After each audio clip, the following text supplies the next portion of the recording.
மாண்புமிகு பள்ளிக்கல்வித்துறை அமைச்சர்.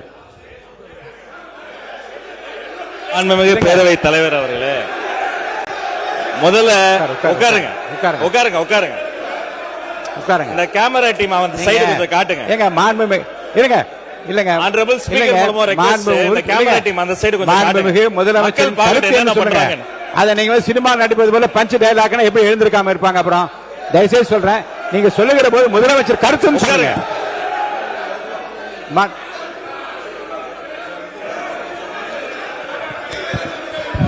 உட்காருங்க உட்காருங்க.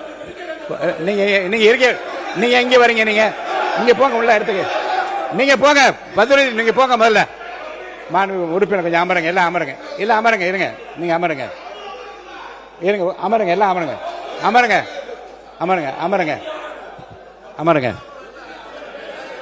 அமருங்க, அமருங்க,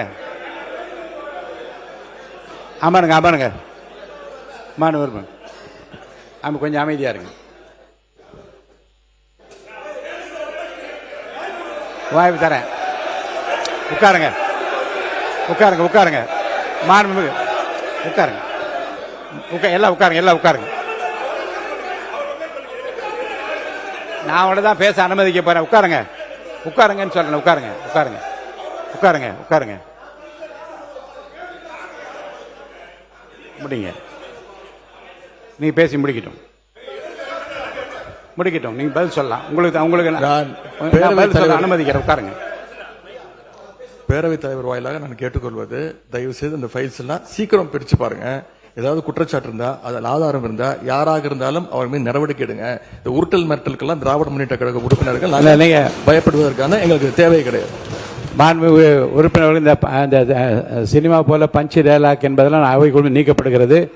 கருத்துக்கு பள்ளிக்கூடத்து அமைச்சர் பதில் சொல்லலாம். இப்போ மாண்புமிகு பேரவைத் தலைவர் அவர்களே, தமிழ்நாடு சட்டமன்றத்தில் நடக்கக்கூடியதெல்லாம் மக்களுக்கு தெரியணும். என்னென்ன யார் யாரு தொகுதி சார்ந்த பிரச்சனைகள் கேட்கறாங்க, அதுக்கு பதில் சொல்லணும். நேரலை தரும். நான் உங்க மூலமா ஒரு கோரிக்கை வைக்கிறேன். பேசுங்க. உங்க மூலமா ஒரு கோரிக்கை வைக்கிறேன். முதல் கோரிக்கை என்னன்னா, நம்மளுடைய கேமரா டீம் இந்த எதிர்க்கட்சி வரிசை தொடர்ச்சியா அப்படி கமெண்ட் அடிக்கிறது, உரிமையில பேசுறது, லாஸ்ட் பெஞ்ச்ல இருந்தா டாக்டர் குடுகுடுன்னு எஞ்சி இங்க நடுவில் ஓடி வர்றது, இதையும் சேர்த்து ஸ்பிளிட் ஸ்கிரீன்ல காட்டுங்க. இரண்டாவது, மதிப்புக்குரிய எதிர்க்கட்சி தலைவர் அவர்கள் பேசுகிற போது லைவ் பத்தி சொன்னார். உண்மைதான், அவங்க நேரலையை கடந்த ஆட்சியில மதிப்புக்குரிய முன்னாள் முதல்வர் அண்ணா மு க ஸ்டாலின் ஆட்சியில அதை தொடர்ந்தாங்க. ஆனா ஒரு நேரலை என்பது வெறும் ஆளுங்கட்சிக்கு சாதகமா இல்லாம முதல் முறை ஆட்சி நேரலை மட்டுமல்ல, முழுமையான நேரலை என்பது வெற்றி தலைவருடைய ஆட்சியில தான் தொடர்ந்து கொடுத்துக்கிட்டு இருக்கோம்.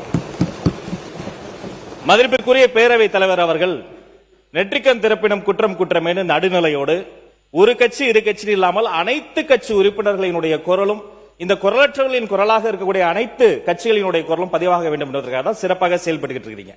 அதுல ஏதோ ஆளுங்கட்சி பேசுவதை மட்டும் நீங்க அதிகமாக அவை குறிப்பிலிருந்து நீக்கிறது போல ஒரு தோற்ற மயக்கத்தை நம்ம உருவாக்கிட கூடாது. யாரு எந்த கட்சியை சார்ந்தவர்கள் மரபு மீறி எந்த வார்த்தை சொன்னாலும் நீக்கக்கூடிய நடுநிலையான சபாநாயகர் இந்த மாமன்றத்துக்கு கிடைத்திருக்கிறது என்பதை நான் சுட்டிக்காட்டுகிறேன். இன்னொரு விஷயத்தை நினைவு கூற விரும்புறேன்.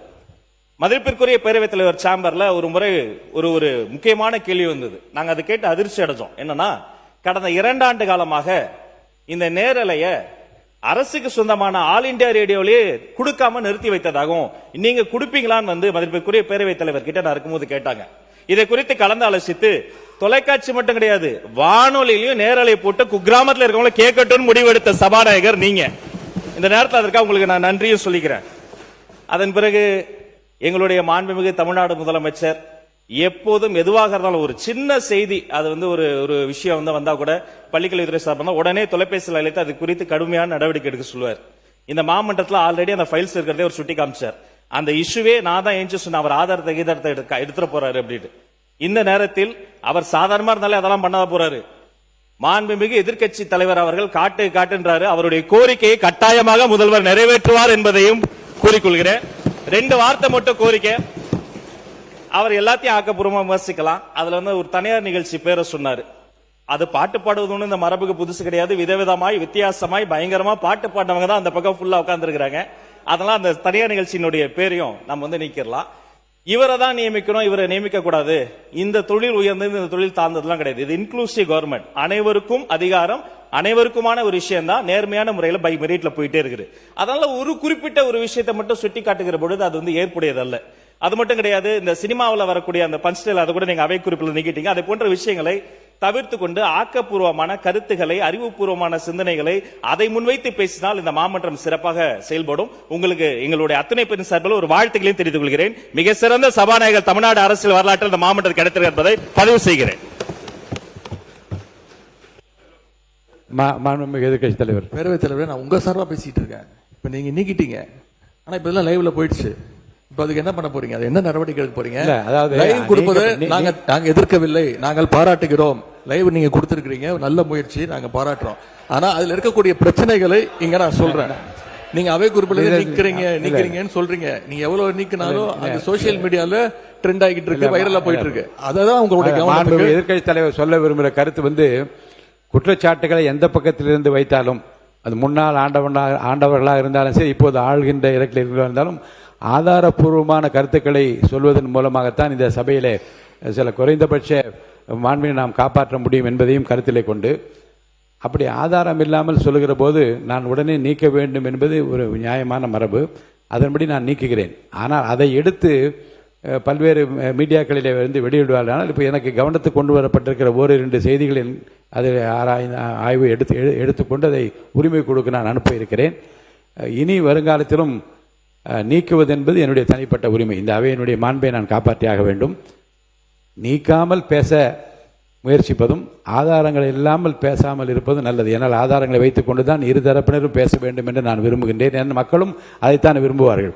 போகிற போக்கிலே அள்ளி தெளித்து விட்டு போகிற இடமல்ல இது.